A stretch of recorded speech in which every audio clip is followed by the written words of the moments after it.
How much can Tesla charge for the Robotaxi software, the full self-driving software in Tesla vehicles? Can they charge over $100,000? Dave Lee says no way.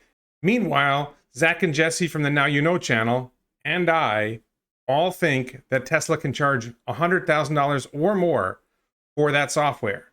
If you say, what would be the probable gross profit from a single robotaxi? We think probably something on the order of $30,000 per year.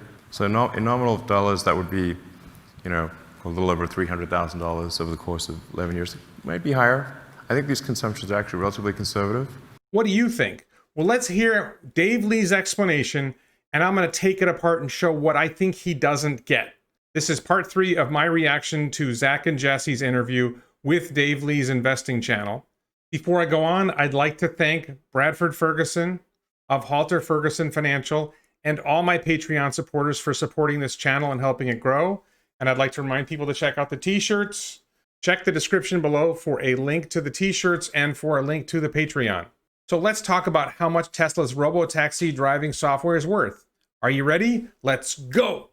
The key question is how many years this phase 2 is going to last. Meaning, if the competition comes up in, let's say, 3 or 4 years behind Tesla and is able to come up with a compelling, a decently, good enough, let's say, autonomous driving solution, then that radically shrinks that phase 2 period where Tesla won't be able to capture as much of the excess value, for example, compared to, let's say, it takes 10 years for the competition to catch up.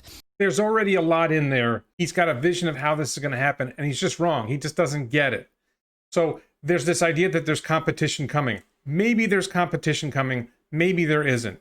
It's far from clear that anybody is going to come up with full self-driving software and be able to compete in terms of a robotaxi network with Tesla. He mentioned before that clip, he mentioned the idea that they'd be riding on the same roads as Uber and Lyft human drivers. That's not real competition. Here's the situation. Roughly, Uber and Lyft cost about $2 a mile to ride in them, and they have a lot of customers. Driving your own car on average in the United States costs about 60 cents a mile. So there's plenty of competition there. But there is a market for Uber and Lyft at $2 a mile. So Tesla comes in with its robotaxi network, and initially it only has a certain number of vehicles. Let's say they start with 2 million robotaxis, which might be optimistic. There might be fewer than that. Every robotaxi they run, if they charge less than $2 a mile, and I think they're going to start at $1 a mile, but maybe $1.50 a mile, they're going to be less than the competition, than the Uber and Lyft competition. So they're going to be operating constantly because the market is much bigger. First of all, if they're charging less than Uber and Lyft, then their market is bigger than the Uber and Lyft market. But anybody who's thinking about riding an Uber and Lyft, if they're going to save 25% by riding in a Tesla robotaxi or 50% by riding in a Tesla robotaxi, why would they take Uber and Lyft when they could take a Tesla robotaxi? Are there people who want a human driver? Sure, there's going to be some. There's also people who'd rather not have a human driver. But this idea that there's some sort of competition, and then you have to look longer term. Longer term, in my vision, Tesla's going to be charging $1 a mile. Maybe they're going to get down to 60 cents a mile. Once they get down to 50 cents a mile, the game's over. Okay, but let's start at $1 a mile. There's so much of a market for $1 a mile robotaxis. If someone else came along, and I don't concede this is going to happen anytime soon, but suppose someone else came along, the market is so big, Tesla can't make enough robotaxis. Somebody else can come in and take some of the market. Tesla can't fill it all. So they don't need to lower price. So Elon said, look, these things are going to make over $300,000 profit over the life of the car. I think it's more. I think it's $500,000. I think he's lowballing there. But let's suppose it's $300,000 over the life of the car. Now you own a car. And if you keep this car yourself and you run it as a robotaxi, you're going to make $300,000 in profit. Are you going to sell that car to someone else for $50,000 or $70,000? No. You're going to want close to $300,000 because you're going to make $300,000 on the car. There's some discounting. Maybe you'd sell it for $200 or $250, but you're sure not selling it for under $100,000 if it's going to make you $300,000. And that's a concept that never seems to enter Dave's head. And I don't think Zac and Jesse ever sold it to him that way. And maybe that would have worked. And if I ever got a chance to talk to Dave, I would just pitch it that way.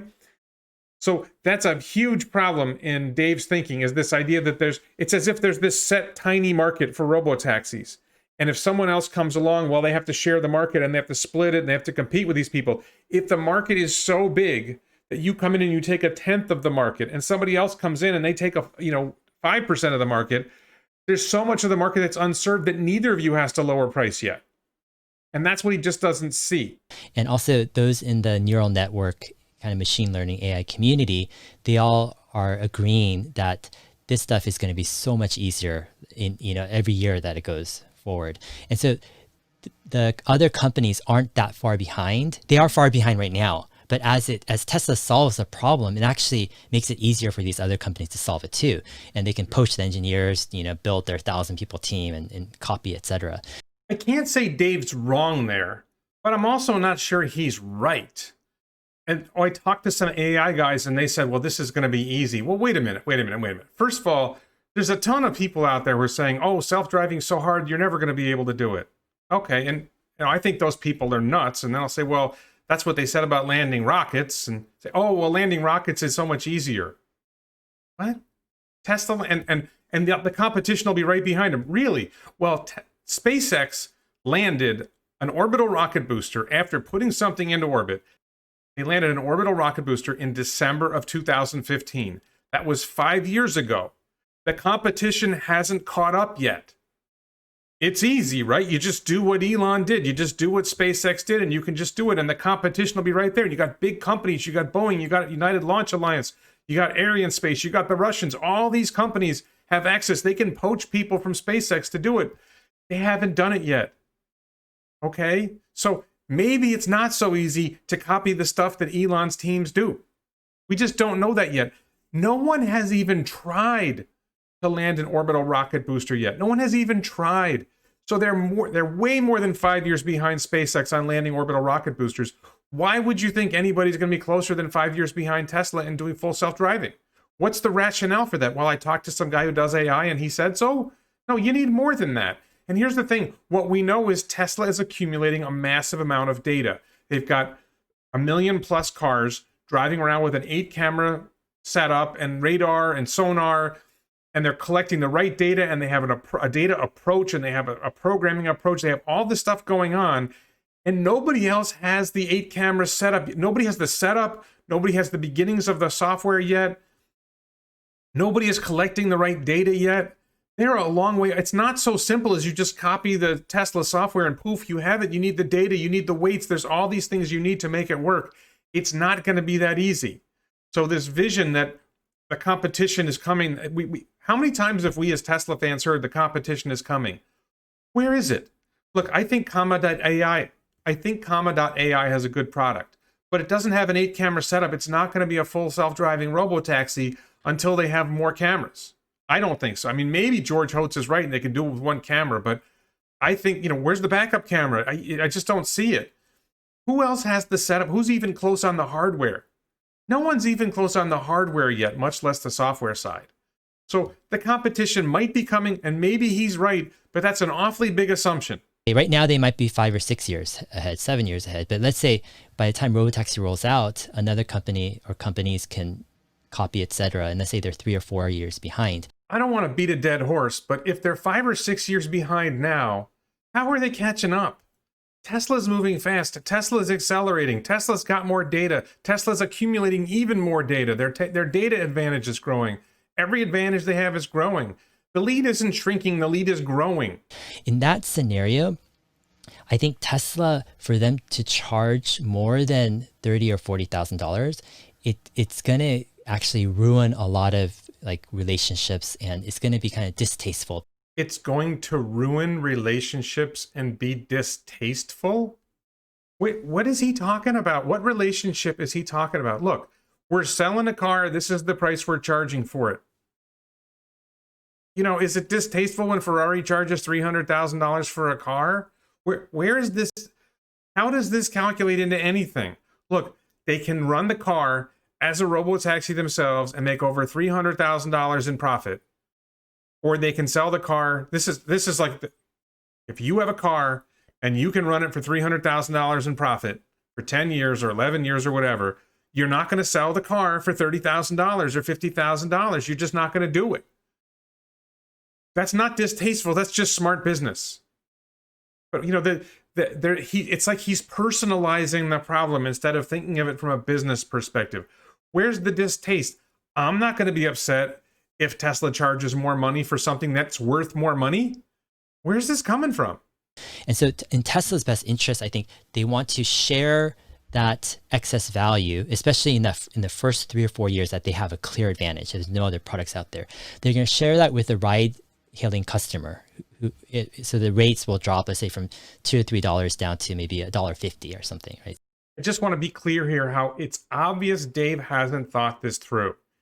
If they're charging $1.50 a mile and the cost of operating the vehicle is like 15 cents a mile or 10 cents a mile, because that's where it's heading, then they're making, and okay, it's only used, let's say 50% of the time with a rider in it.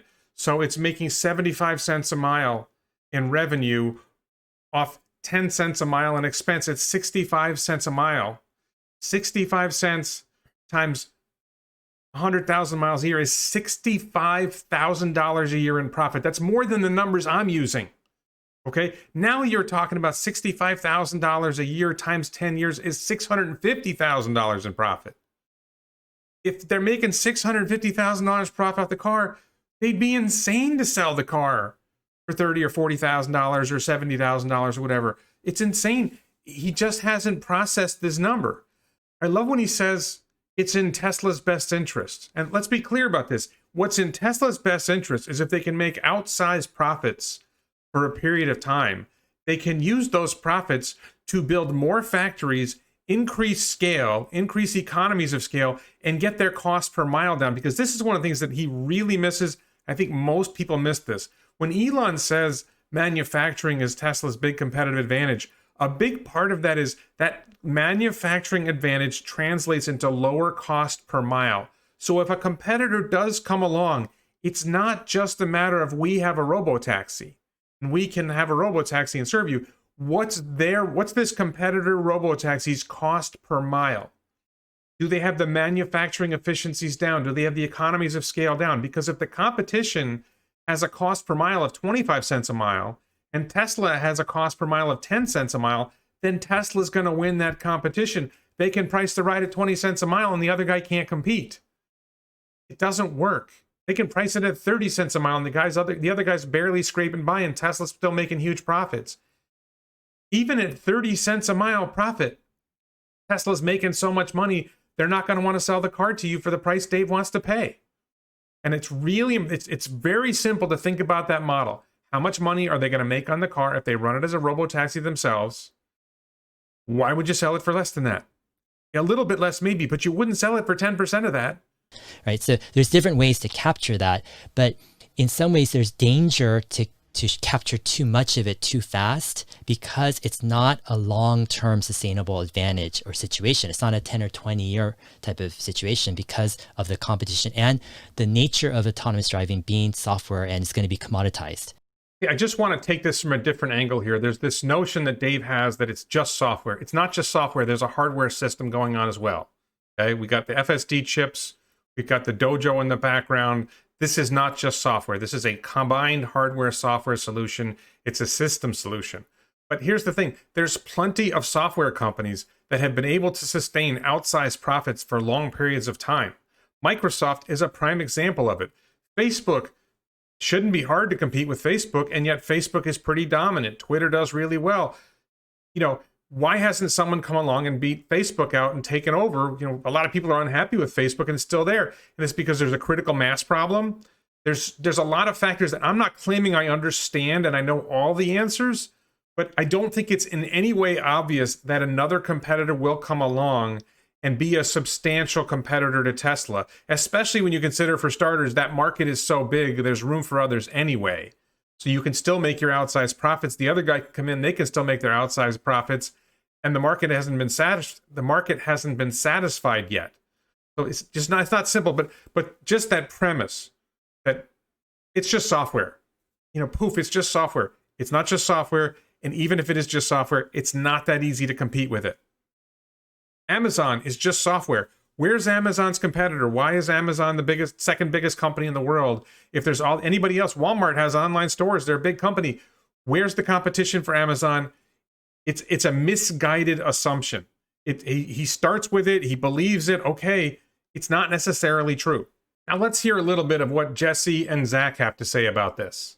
I don't think that it's overcharging. If you first of all, it's a brand new technology. So when HD TVs came out, they cost a lot. And we were kind of like, okay, they cost a lot. Now they cost hardly anything. And if you think back to that TV that you bought that's hanging in the, that you've replaced and is now in some spare bedroom, you paid like thousands of dollars for something that today would only cost hundreds of dollars. So people are kind of used to prices of things going up when they're new and then dropping down. So I don't think that they would really feel that. And secondly, $100,000 for a car that can make you far more than that. There's plenty of investors who'll be happy to pay that. So there won't be any bad will. There will be bad will from people who are like, oh, Elon, it's so expensive.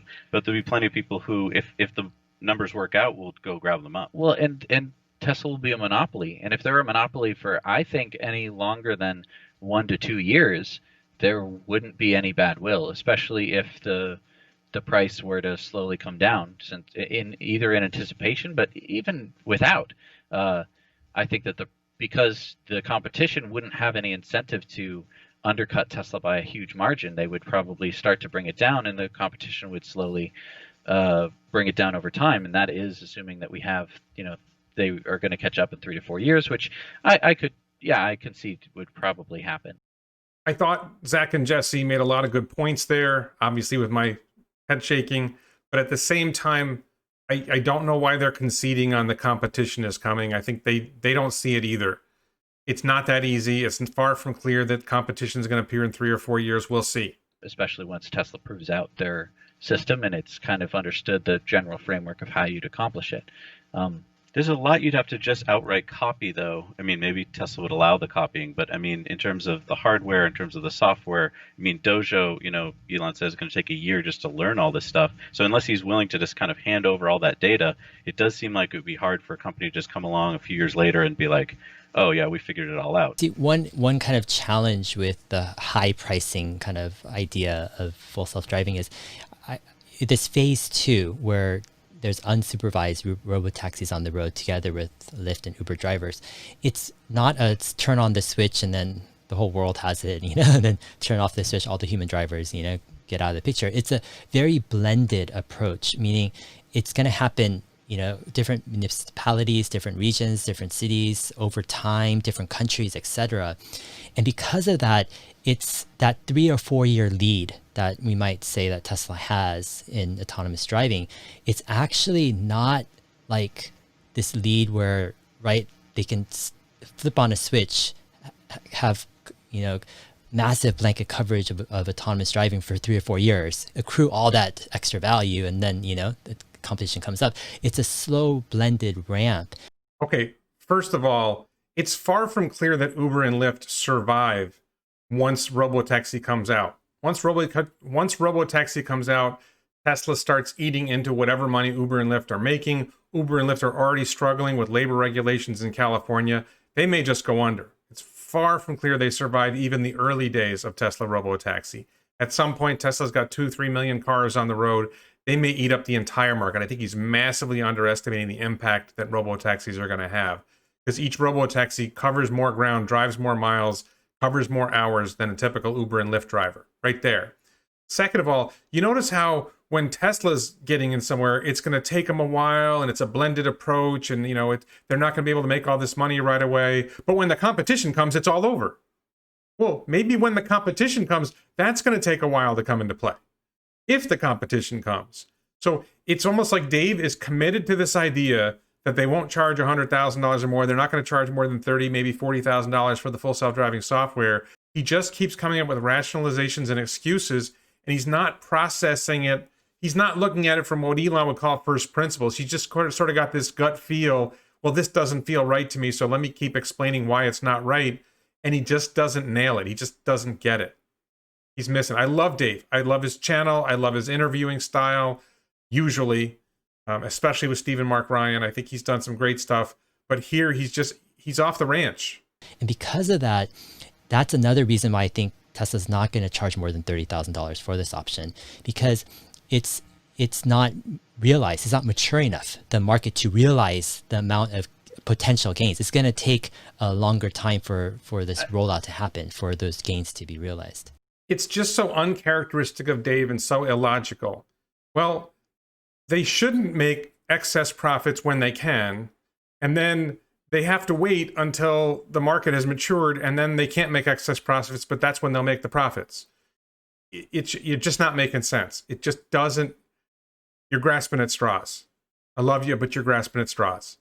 Let's just say it's San Francisco, and let's just say that it's 2022 and Tesla network opens up and there's still Uber and Lyft, and I've got a car that I put on the full self-driving network, and it's, let's say, a third, half the cost of Uber and Lyft.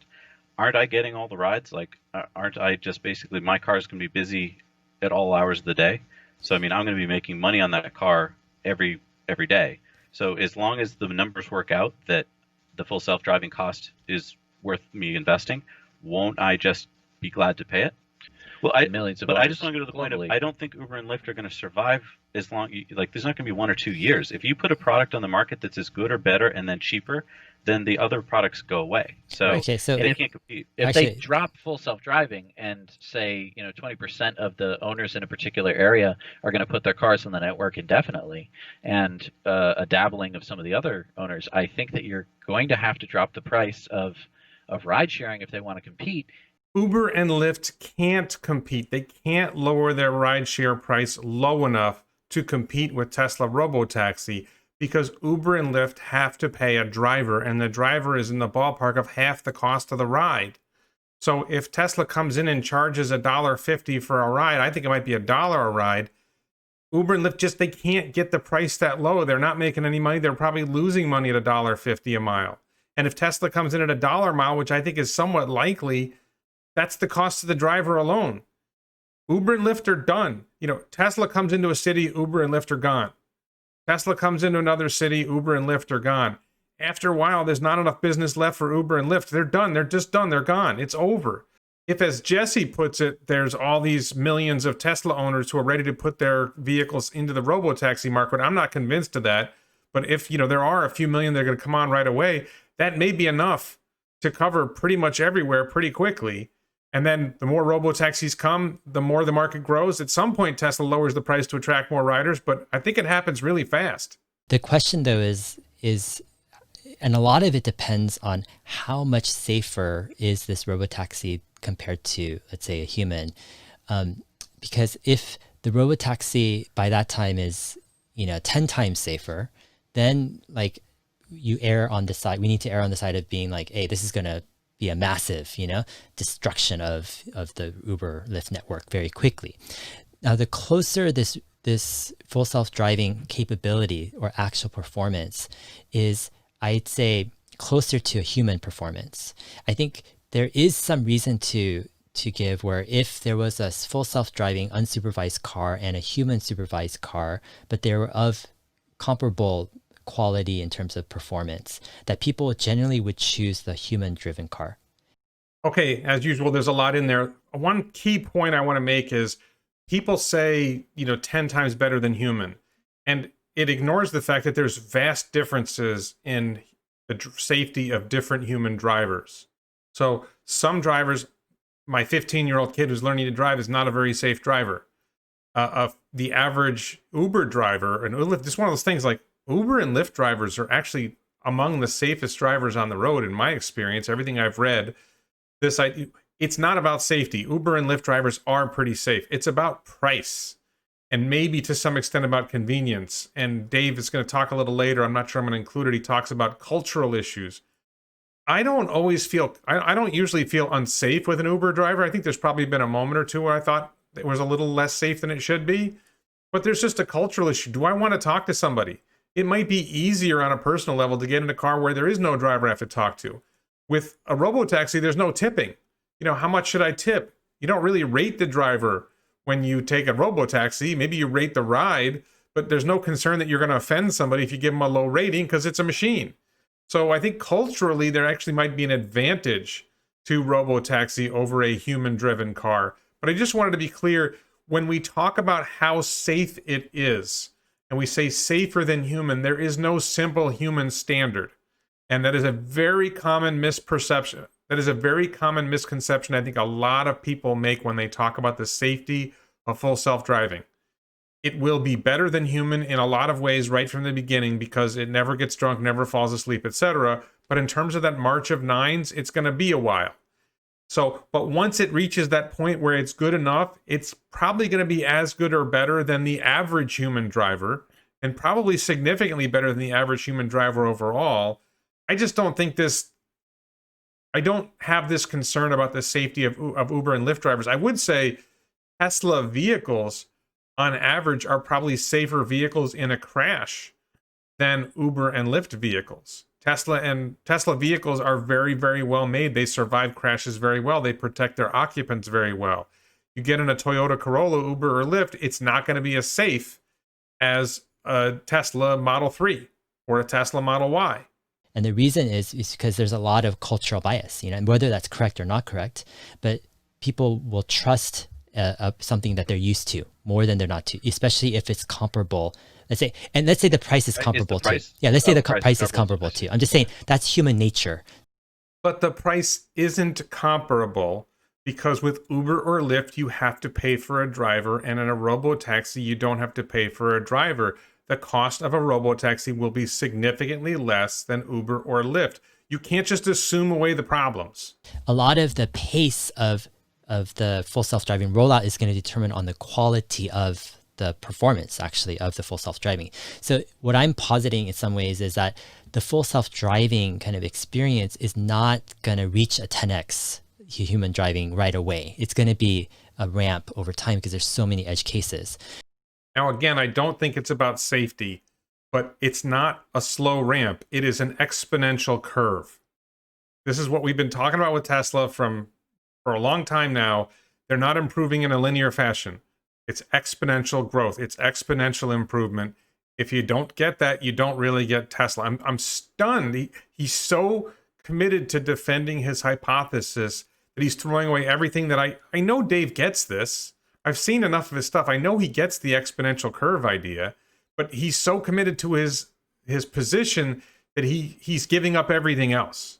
And so by the time they start to roll out these networks, let's say in 2022, and let's say they hit San Francisco, in my opinion, I think, it could be slightly better than the human. It could be 1 or 2 times or 3 times better. I don't know, over that time. But what's going to happen is going to take a good maybe 2 years or so once they launch in San Francisco to first get enough cars on the road. Second, to build that trust. Third, to build a network and get the habits going of people actually calling these cars. And it's going to take time before the Tesla network eclipses the Uber Lyft network in that region, right? And what I'm saying is that's the blended ramp.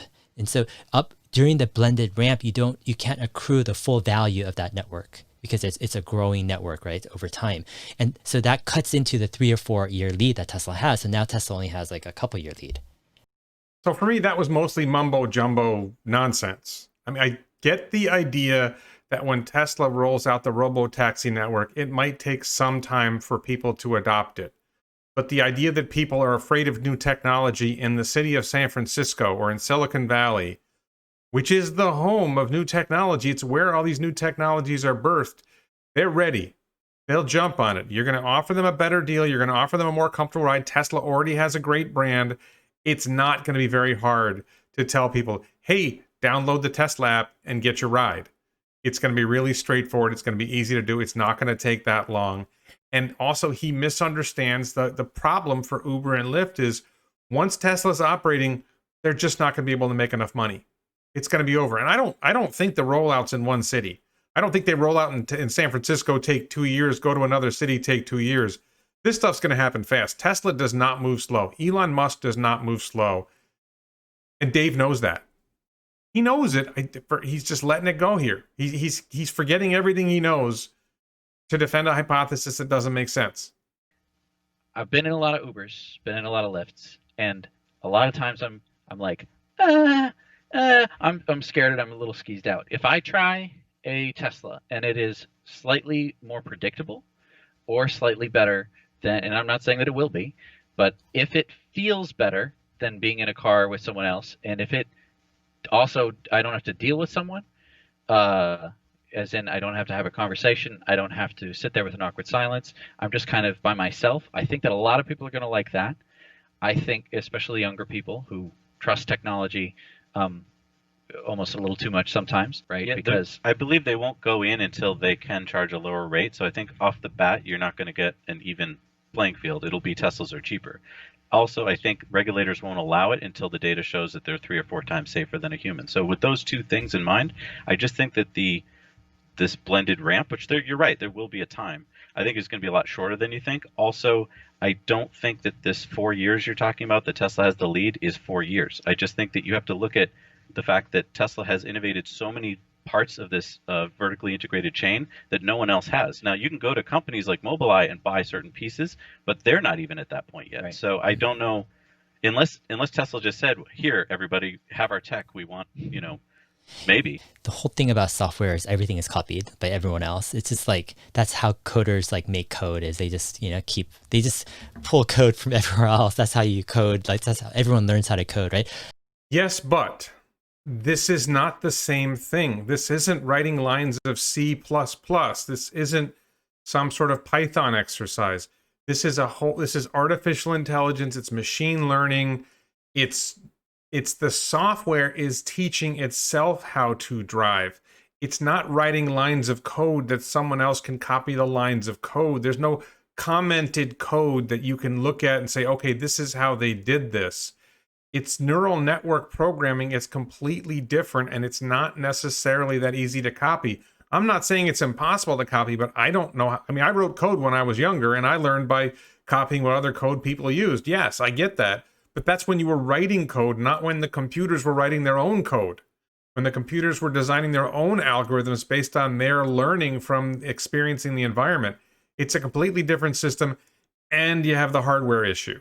I thought Zac did a pretty good job of explaining it, but it didn't get through Dave's skull, which is temporarily thick. Except that, but I mean, no one's even bought into a car without LiDAR yet. So for you to say that they're just 3 or 4 years behind, I would totally agree if these were Chinese companies, because Chinese companies are following Tesla's lead. They're going, oh, this is how you build a car. Let's build it like that.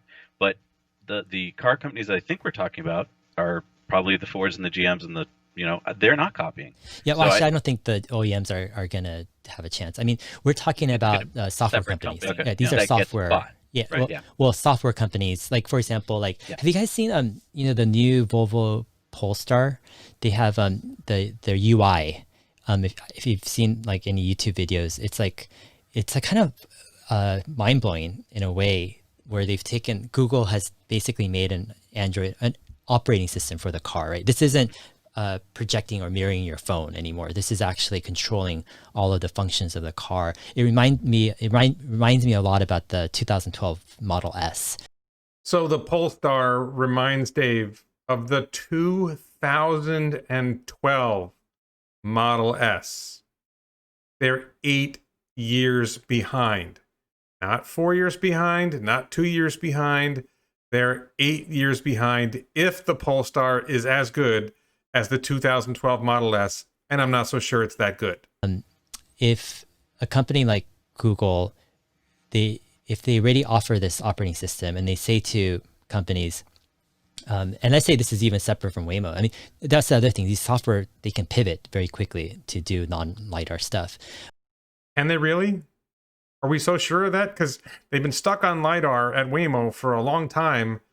Where's this pivot coming from? But if they can say to OEMs and say, hey, we're going to give you full self-driving package and our OS to run your cars for free, and you keep all of the profit for selling your full self-driving packages. So Dave's theory is that Google is going to give OEMs, car companies, something they don't have, a full self-driving package they haven't developed. They're going to give it to them for free and let them make profits. Somehow Google is going to generate this full self-driving package when they don't have the hardware, because Google doesn't have the hardware. They don't have the 8-camera setup without LiDAR. They don't have it. They don't have the data. Where are they getting all the cars He's missing the whole point about the Tesla model is you put all the hardware in all the cars and you put the software in all the cars and you learn from it. Where's Google getting over these hurdles? And where's the money? You know, Google's going to have to invest a ridiculous amount of money to make this work. And now you're saying they're not going to earn any revenue from it because they're going to have to give it away for free.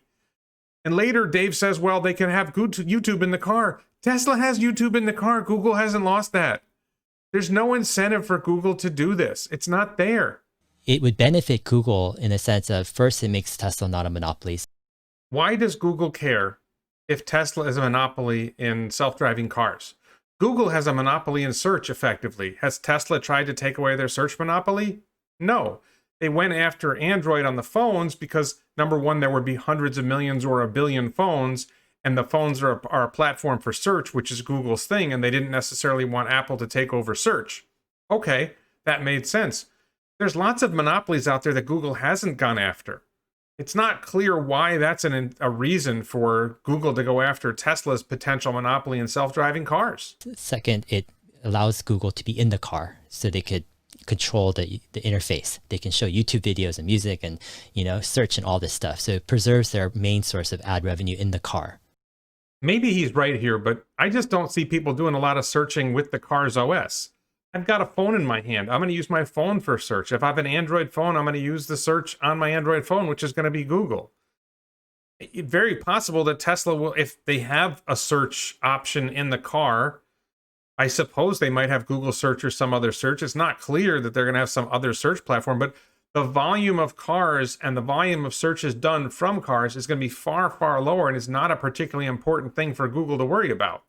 The OEMs benefit because they get this top-notch operating system and full self-driving software package for free now that they can mark up. And this is like the lifeline. This is like the hope of these car companies. How is it top-notch? It's not top-notch. Even if Google starts pursuing self-driving software and in-car software, it's not going to be as good as Tesla right away. It's going to be second-notch. It's not top-notch. You know, he's elevated Google to this majestic peak of spectacularness that they're somehow going to be outcompeting Tesla. There's all kinds of great companies who have failed to outcompete Tesla before. Where did Google suddenly get the edge? It's not there. One of the questions is, can Google catch up to Tesla? And if so, how many years would it take for Tesla or Google to catch up to Tesla in that scenario? And when I talk with, like, you know, these AI experts, it's like, it's actually not that hard to catch up to Tesla as long as you have the data, right? Because the neural nets, like, this is done. This is a solved problem. Like, not only Tesla has it, like other AI experts can create the same type of neural nets. It's like we need to train these neural nets. Tesla has an advantage because of data, but if Google offered this operating system, the full self-driving package, these cameras, and just copy just how Tesla gathers data, once Google has enough vehicles that are loaded with their OS and hardware and capturing images similar to what Tesla's done to train, then it's basically they've solved the same problem as Tesla. There's so much wrong with that. So first of all, it's not just software. So Google would have to equip millions of cars with 8 cameras. And Tesla builds the cars with the camera system in mind. It's integrated. The whole thing is put together. What are you just going to slap cameras on a Toyota Corolla and poof, it's going to work? It's not going to be that simple. You have to engineer it for every car. You know, you have to set that up. And Google can't set that up for the car manufacturer. The car manufacturer has to say, okay, we're going to start putting cameras in our cars, and this is going to cost us $100 a car, $500 a car. I don't know. They're going to have to set up their cars to do this. And the cars are going to have to record the right data, and they're going to have to be wired to or have Wi-Fi to be able to upload data and download data when necessary. There's a whole lot going on here that needs to get done, and it has to happen on millions of cars. And if you get all of that done, who knows when they're going to get that done, because they haven't started yet. For me, I was kind of surprised when I saw Google's operating system in the Volvo Polestar, because it shows that they're not sitting back. They actually have created an entire operating system for the car already. So that's already check mark done. All they need to do is actually provide the second module, which is the full self-driving, package, and just get some cameras going on. And they're very, very close to being on the heels. Okay, putting your OS for car operations on the Polestar isn't the same thing. You have to do this on millions of cars. When's it going to get done? And when you get it all done and you get it all started, now you're years behind Tesla because Tesla's had these cameras in the cars for years already. They've had these systems in the cars for years. I mean, full self-driving version 3 chip was in the car in 2019. 2.5 was in the car in 2017, I think. So they've been, there's already 3 years right there that Tesla's got going on. I'm not saying like they're going to overtake Tesla, obviously, or that it's going to be they're 1 or 2 years behind. But on the other hand, I'm not going to say they're 5 or 10 years behind, because in software and AI, things move very fast, and you don't even need a big team. You can just have a small team of 20 or 30 top minds, and they can just blast through, what this AI stuff is doing. Then the idea that it's just neural network programming. No, if you notice, Tesla just released FSD beta, this new version of the software foundational rewrite, where they had to redo how they do the labeling, where they got to do 4D labeling. Well, now you've got to figure out how to do 4D labeling, which is something Google hasn't been doing. There's so much going on here. It's such a massive underestimate of the amount of effort Tesla has put into making self-driving work. And to say Google's just going to wave a magic wand and put a team of 20 people together and poof, it's going to happen, is absolutely ridiculous. It's just absolutely ridiculous. Well, it gets down to hardware. They'd need to develop the hardware so that it was cheap enough to go into enough vehicles, and then they would need to start collecting, and then they would be able to start to roll out full self-driving, and then they would be able to start to catch up to Tesla in terms of safety. So all of these different steps, I agree that it could be 3 to 4 years. Because, just the hardware step, just to point out, one of the reasons Elon had to come up with his own hardware is just energy use. NVIDIA could put enough computers in the back of a car. It's just that they use so many watts. Right? Yeah, the interesting thing about Google is they're actually ahead of Tesla in hardware, in the sense of, so there's this, I was talking to this neural net expert yesterday about this, and basically, Tesla's made these neural net specific chips, right, to be optimized for the neural nets, low power consumption for the car usage. But actually, Google is the one who has been on the forefront of that more, pushing it with their TPUs, which are focused on neural net processing. And it's just that Tesla probably didn't have the best relationship with Google, doesn't want to trust Google with all this, training and processing, and they're doing their own thing with Dojo. But in that sense, Google has much more experience with making neural net chips, which is the essence of kind of Tesla's design. And so in some ways, it wouldn't take too long for Google to do something as good, if not better, than Tesla on the hardware front, because they've got thousands of engineers on it. Tesla has a much smaller team and less experience, actually. Come on, man. Really? So it is correct that Google has excellent neural network processing, TPUs, their hardware is great for generalized neural network processing. It is not optimized for cars. It is not optimized for the energy consumption, which is relevant in the car. It is not optimized for the specific type of neural network programming you need to make the car work better, to make the software work better. So yes, they have great neural network software and great neural network hardware. Their TPUs are excellent, but they use a lot of juice and they're not tailored. That's the same problem that Tesla had with NVIDIA, was that NVIDIA had some great stuff, but it was not geared for the car. It wasn't good on energy consumption. It wasn't optimized for what Tesla was trying to do. So Tesla made its own. So Tesla has a lot of experience with this stuff when it comes to making it work in a car. And Google has practically zero experience when it comes to making this stuff work in a car. Very, very different. So for some reason, Dave has elevated Google to Mount Rushmore or Mount Olympus or some spectacular, and they're great. They are great at what they do, and they have thousands of engineers who are working on something else. They don't have thousands of engineers working on neural network programming, and they don't have thousands of engineers working on neural network programming for cars. They have a limited team. They don't have I suppose they could say, screw it, we're not going to work on improving our search engine anymore. We're going to throw everybody into this. They might not be the right people. It's just not that simple. Economics works under what you can charge in a market. And if they are the monopoly for 3 or 4 years, they would be stupid not to charge what they can get, what people are willing to pay. Well, I guess I would just ask you, Dave, why do you think he said 100,000 if he has no reason to do that? Like, why wouldn't you just say it's going to go up to 30,000? Yeah, I mean, in my opinion, it's like I think it's an ever kind of fluctuating, kind of changing situation. This whole like robotaxi thing, and I think Elon doesn't really like know the future. Like it really is coming up, like, and it's unfolding, things are changing. There's a lot of variables for Elon as well. I think more recently, Elon doesn't know the future. I think more recently he's starting to realize, hey, this stuff is going to be commoditized, autonomous driving, and that's what he's alluded to. It's not something that he would have said a few years ago. Maybe we know this is something more recent, where he said, okay, our advantage now is manufacturing long term, right?